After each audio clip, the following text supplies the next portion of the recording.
Assalamualaikum warahmatullahi wabarakatuh. Alhamdulillah wassalatu wassalamu ala Rasulillah wa ala alihi wa sahbihi wa man wala wa ba'du. Alhamdulillah pada pagi hari yang berbahagia ini kita bisa bertemu lagi dengan materi pelajaran Thaqafah Islamiyah. Mudah-mudahan semuanya dalam keadaan sehat walafiat dan juga tidak ada kekurangan suatu apapun. Dan terus berdoa kepada Allah, mudah-mudahan Allah senantiasa menjaga kita sehingga kita sehat walafiat, umi, abi kita sehat walafiat, kakak dan adik kita sehat walafiat, seluruh keluarga dalam keadaan sehat walafiat. Begitupun tolong doakan Ustadz bersama Ustadz-Ustadz yang lainnya di Husnul Khotimah 2 senantiasa dalam keadaan sehat walafiat. Baiklah, materi kita untuk pagi hari ini adalah Thaqafah Islamiyah. Seperti biasa ya, kita awali dengan bacaan basmalah. Bismillahirrahmanirrahim. Rabbi zidni ilman nafi'ah warzuqni fahman wasi'ah wa quwwatan fil dzakirah walhiqni bisolihin birahmatika ya arhamar rahimin. Anak-anakku yang Allah muliakan dan Ustaz cintai, pada kesempatan ini Ustaz ingin menyampaikan kiat sukses menurut Imam Syafi'i. Dalam sebuah diwan Imam Syafi'i atau dalam sebuah syairnya, beliau berkata, "Akhi lan tanalal ilma illa bisittatin sa'unbika an tafsiliha bibayanain zaka'un wa hirsun wa ijtihadun wa bulghatun wa suhbatul ustadi wa tuluz zaman." Ustaz ulangi, akhi lan tanalal ilma illa bisittatin sa'unbika an tafsiliha bibayanin zaka'un wa hirsun wa ijtihadun wa bulghatun wa suhbatul ustadi wa tuluz zaman. Jadi saudaraku, kamu tidak akan mendapatkan ilmu kecuali dengan 6 perkara. Kecuali dengan 6 syarat. Yang pertama zaka. Yang kedua hirsun. Yang ketiga ijtihadun. Yang keempat bulghatun. Yang kelima suhbatul ustad. Dan yang keenam tuluz zaman. Jadi Imam Syafi'i memberikan syarat kepada kita agar kita sukses dalam belajar harus melaksanakan 6 perkara. Baiklah, yang pertama adalah zakaun, ya, artinya cerdas. Maksud cerdas di sini adalah mampu memanfaatkan potensi otak atau mampu mengasah otaknya. Jadi sepintar apapun orang, kalau otaknya tidak diasah, maka akan menghadapi kesulitan atau akan mengalami kesusahan, atau dengan bahasa lain akan mengalami ketumpulan. Sebagaimana pisau yang tajam, bila tidak diasah, dibiarkan, itu lama-kelamaan akan menjadi tumpul akibat berkarat. Oleh karena itu, kita insya Allah semuanya tidak ada yang bodoh. Sekali lagi, Ustaz sampaikan, tidak ada yang bodoh. Yang beda antara kita adalah ada di antara kita yang membaca sekali langsung paham dan bisa hafal. Tapi ada juga orang yang baru hafal dan paham itu setelah membaca 3 kali. Bahkan ada juga yang baru paham dan hafal itu setelah 5 kali dan seterusnya. Oleh karena itu, maka kita harus pahami diri kita kemampuannya yang mana. Apakah kita termasuk orang yang mampu baca sekali kemudian hafal, atau kita termasuk yang baru 3 kali membaca baru hafal, atau baru 5 kali baru hafal. Maka bagi orang yang kemampuannya 5 kali baru hafal, maka membacanya minimal 5 kali. Kalau 4 kali, apalagi hanya 2 kali, itu tidak akan hafal, tidak akan paham. Oleh karena itu, inilah yang dimaksud oleh Imam Syafi'i, untuk kita mampu memanfaatkan akal kita dengan mengasahnya. Tentunya dengan belajar.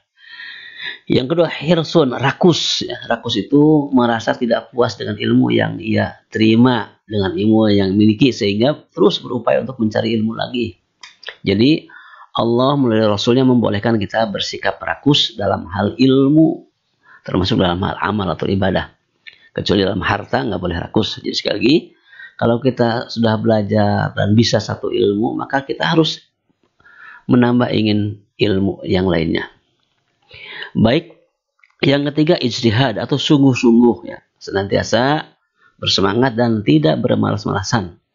Ingat dalam pepatah bahasa Arab, ijhad wala taksal wala takun ghafilan fanadhamatul uqba liman yatakasal. Jadi sungguh-sungguh itu adalah bagian dari syarat suksesnya belajar kita.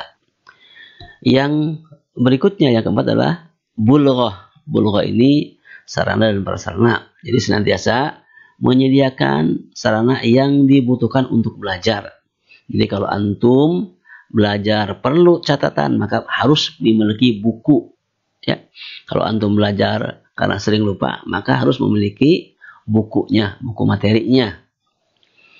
Kalau antum belajar umpamanya perlu untuk tulis menulis, maka perlu pulpen. Jangan sampai antum tidak punya kertas, tidak punya buku, dan tidak juga punya buku catatan, apalagi tidak punya pulpen untuk belajar. Nah, makanya itu bagian dari hal yang terpenting dalam belajar kita. Yang kelima adalah suhbatul ustad, artinya senantiasa berteman dengan guru. Maksudnya senantiasa dekat dengan guru, bahkan kalau bisa menjadi teman baik.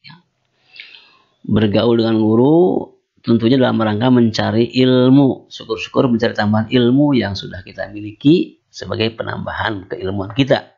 Insya Allah, kalaupun tidak bisa dengan guru A, antum bisa dengan guru B atau guru C dan lain sebagainya. Jadi sekali lagi, insya Allah guru-guru di Husnul Khotimah siap mendampingi antum semua. Dan yang terakhir tuluz zaman, artinya butuh waktu lama. Jadi belajar itu tidak hanya sebentar.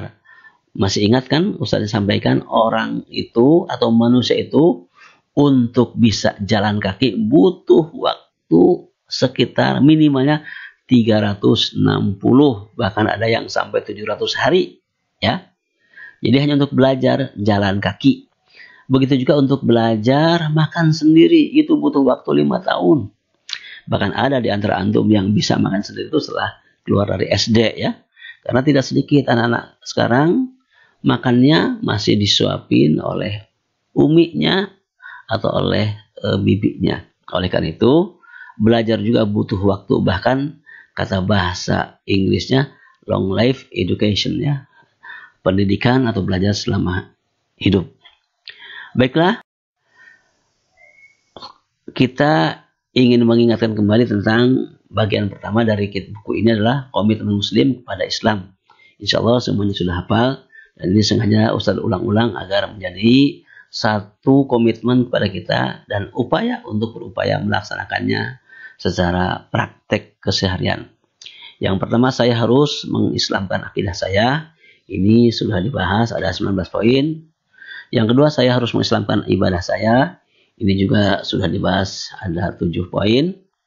Dan yang ketiga, saya harus mengislamkan akhlak saya. Juga sudah dibahas, ada 10 poin. Kalau diurai bisa jadi 12 karena di beberapa poin ada yang 3 disatukan. Kemudian saya harus mengislamkan keluarga dan rumah tangga saya. Ini belum. Dan yang kelima, saya harus menghalahkan nafsu saya. Dan yang terakhir, saya harus yakin hari esok Islam. Inilah 6 poin sebagai muslim sejati dalam berkomitmen kepada Islam. Jadi sekali lagi, tolong ini untuk senantiasa diingat-ingat. Dan ya Ustaz ini ingin mengulangi lagi tentang materi yang sudah saya sampaikan. Satu, materi tentang saya harus mengislamkan akidah saya. Ada 19 poin. Yang kedua, saya harus mengislamkan ibadah saya. Ada 7 poin. Dan yang ketiga, saya harus mengislamkan akhlak saya. Ada 10. Atau kalau diurai bisa menjadi ada 12. Baiklah, untuk mengulang materi yang ketiga, yaitu saya harus mengislamkan akhlak saya. Ini ada 10 poin. Yang pertama adalah harus menjauhi perkara-perkara syubhat. Syubhat itu perkara yang tidak jelas antara halal dan haram. Ya. Kalau halal itu sudah jelas, haram sudah jelas. Nah, antara halal haram ini namanya syubhat.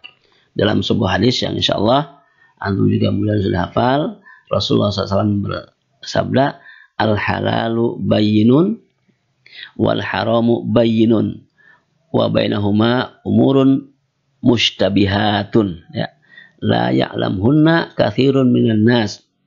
Jadi halal itu jelas, kemudian haram itu jelas, dan antara halal dan haram atau antara keduanya ada perkara-perkara yang syubhat, yang samar-samar, tidak diketahui kebanyakan orang.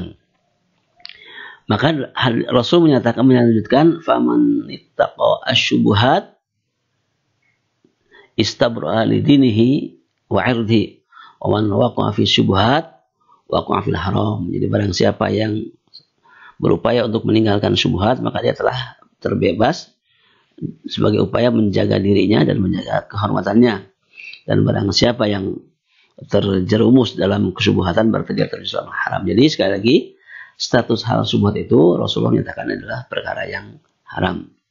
Oleh karena itu, ya kita harus berupaya bagaimana menjaganya. Yang kedua adalah menjaga pandangan, atau dalam bahasa Arabnya ghaddul basar.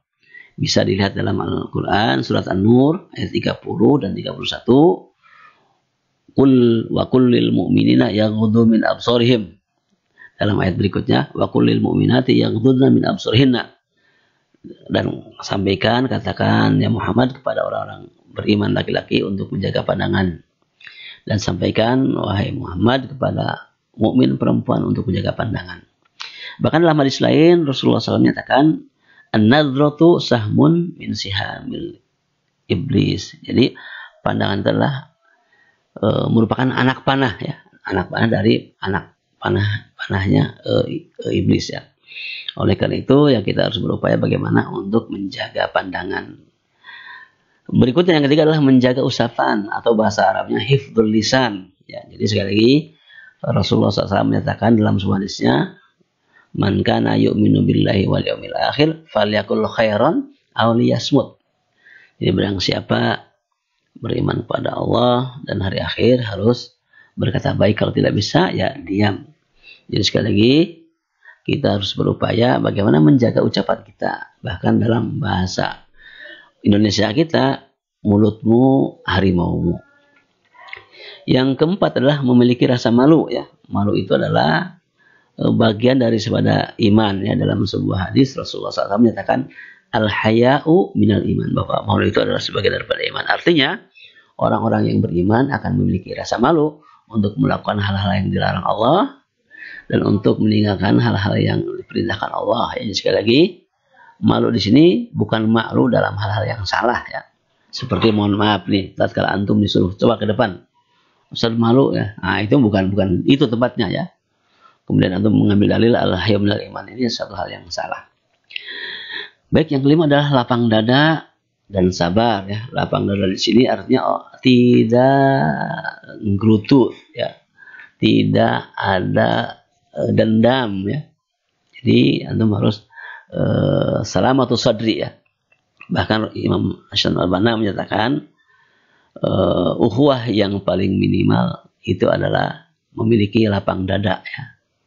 Memiliki sifat, tidak memiliki sifat dengki.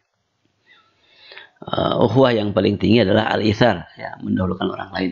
Nah, ini satu hal yang perlu kita miliki, ya. Sabar tentunya adalah bukan berarti pasif tapi aktif, ya. Bahkan Umar bin Khattab, ya, kita harus bersabar dalam 3 hal. Sabar dalam rangka melaksanakan perintah Allah. Yang kedua, sabar dalam rangka meninggalkan larangan Allah. Dan yang ketiga, sabar dalam rangka menerima ujian Allah. Bisa saja kita sudah melaksanakan perintah Allah tapi kita terkena musibah, harus sabar. Bisa saja kita sudah meninggalkan larangan Allah tapi juga kita kena musibah. Nah, ini juga harus sabar dalam hal ini. Bahkan ini bagian dari perilaku atau etika muslim yang baik. Baik, yang kelima adalah jujur, ya. Jujur ini tentunya sidqu, ya. Bahkan Rasulullah SAW menganjurkan untuk berbuat jujur, ya. Alaika bisidqi fa inna sidqa yahdi ilal birri, dan seterusnya, ya. Kenapa? Karena jujur ini akan membawa kepada kebaikan, dan kebaikan akan membawa kepada neraka surga. Berarti lawannya adalah bohong. Nah, makanya bohong itu, kalau kita senantiasa berbohong, itu akan membawa kepada keburukan, dan keburukan akan membawa kepada neraka. Oleh karena itu, perilaku jujur adalah perilaku yang sungguh sangat menguntungkan bagi orangnya, sekalipun dalam pelaksanaan tentu akan menghadapi kendala dan kesulitan. Apalagi zaman sekarang, zamannya langka perilaku jujur ya. Hampir orang itu berdusta. Contoh kecil ya, kalau antum belanja ke pasar, ada pedagang nanya, ini berapa Bu? 10.000. Oh mahal banget. Oh Bapak, ini belinya juga belum dapat 8.000 ya, padahal dia yang dijual itu adalah hasil tanaman sendiri ya, ngakunya beli dari orang lain. Atau mungkin ada istilah bahasa di kita yang salah, kalau enggak bohong maka enggak untung katanya. Ini satu hal yang juga yang salah. Makanya Rasulullah SAW melalui firman Allah juga melarang orang-orang yang melakukan kecurangan ya. Sampai Allah mengancam dalam Al-Quran, wailul lil mutaffifin, celakalah bagi orang yang mengumpat, mengurangi takaran, mengurangi timbangan, mengurangi meter dan sebagainya. Baik, yang ketujuh, rendah hati, tawadhu ya. Jadi artinya sikap tidak sombong ya. Jadi antum manakala memiliki kelebihan, apakah kelebihan ilmu, kelebihan harta, maka jangan sombong dengan harta itu, jangan sombong dengan ilmu itu, karena semuanya adalah pemberian dari Allah SWT. Oleh karena itu, Allah SAW sangat mengancam bagi orang yang memiliki sifat sombong, sampai Rasulullah SAW menyatakan, la yadkhulul jannata man kana fi qalbi mithqala dzarratin min kibarin ya. Jadi tidak akan masuk surga orang yang ada dalam hatinya sebiji sawi pun memiliki sifat sombong. Baik, yang kedelapan ini ada 3 hal. Pertama, menghindari prasangka buruk. Yang kedua, menghindari ghibah. Dan yang ketiga, tidak mencari kesalahan orang. Ini disebutkan oleh Allah dalam Al-Quran surat Al-Hujurat ya. Ya ayyuhalladzina amanu istanibu katsiran minadh-dhanni inna ba'dadh-dhanni itsmun wa la tajassasu wa la yaghtab ba'dukum ba'dha ya. Jadi 3 hal ini satu perkara yang tidak boleh dilakukan oleh seorang muslim. Bahkan dalam perkara ghibah, Allah Subhanahu wa taala menyamakan ghibah itu sama dengan memakan bangkai orang lain ya. Jadi sekali lagi, prasangka buruk ini adalah termasuk omongan yang paling bohong. Kemudian yang kedua, ghibah itu adalah menceritakan orang lain. Allah disamakan dengan memakan bangkai orang lain. Dan yang ketiga, at-tajassus, mencari kesalahannya. Jadi mencari kesalahan dalam rangka menjatuhkan satu hal yang salah. Tapi kalau mencari kesalahan dalam rangka memperbaiki, itu hal yang dibolehkan ya. Jadi bagaimana kita akan memperbaiki teman manakala kita tidak tahu salahnya ya. Jadi sekali lagi, ketiga hal ini ya, kita harus berupaya meninggalkannya dengan semaksimal mungkin. Dan yang ke-9 adalah murah hati ya, atau dermawan ya. Artinya orang-orang yang memiliki hati yang lembut sehingga dia tatkala melihat orang itu ingin terus untuk membantunya. Bahkan Rasul menyatakan tidak akan rugi atau tidak akan sengsara atau tidak akan miskin orang yang banyak sedekah. Justru malaikat mendoakan bagi orang-orang yang bersedekah itu akan diperbanyak rezekinya. Dan yang terakhir, kita harus menjadi teladan yang baik bagi orang lain. Jadi insya Allah Rasulullah SAW sudah mencontohkan, sampai Allah nyatakan dalam Al-Quran, laqad kana lakum fi rasulillahi uswatun hasanah. Telah ada untuk kalian semua dalam diri Rasulullah contoh teladan yang baik. Oleh karena itu, karena kita mengaku umat Rasul, maka kita juga harus bisa menjadi teladan bagi orang lain, teladan bagi keluarga, teladan bagi masyarakat, bahkan teladan bagi orang yang melihat kita. Insya Allah dengan keteladanan kita, orang akan menghormati kita dengan sebaik-baiknya. Demikian saja untuk kesempatan ini. Mudah-mudahan sekali lagi antum semuanya bisa belajar dengan baik dan bisa menjaga diri. Ingat bahwa Allah senantiasa melihat kita. Jadi sekali lagi, Ustaz mungkin tidak melihat antum, bagaimana memanfaatkan HP yang saat ini mungkin dibolehkan ya. Ingat, Ustaz tidak akan melihat, bahkan mungkin orang tua antum juga kadang-kadang tidak bisa memperhatikan. Tapi yakinlah bahwa Allah akan melihat apa yang antum tulis, apa yang antum baca, bahkan apa yang antum lihat. Itu Allah melihat itu semuanya. Oleh karena itu, tolong jaga, manfaatkan alat komunikasi ini untuk belajar yang sebaik-baiknya. Memang HP ini ada manfaatnya, ada madaratnya. Tergantung siapa yang mampu memanfaatkannya untuk kebaikan. Karena tidak sedikit orang memanfaatkan HP ini juga untuk hal-hal kejahatan dan bahkan untuk penipuan. Demikian saja, mudah-mudahan kita senantiasa dijaga oleh Allah sehingga kita tetap sehat walafiat dan juga bisa melaksanakan ibadah dengan sebaik-baiknya. Dan jangan lupa berdoa kepada Allah, mudah-mudahan C19 ini atau COVID-19 ini segera sirna bumi pertiwi ini.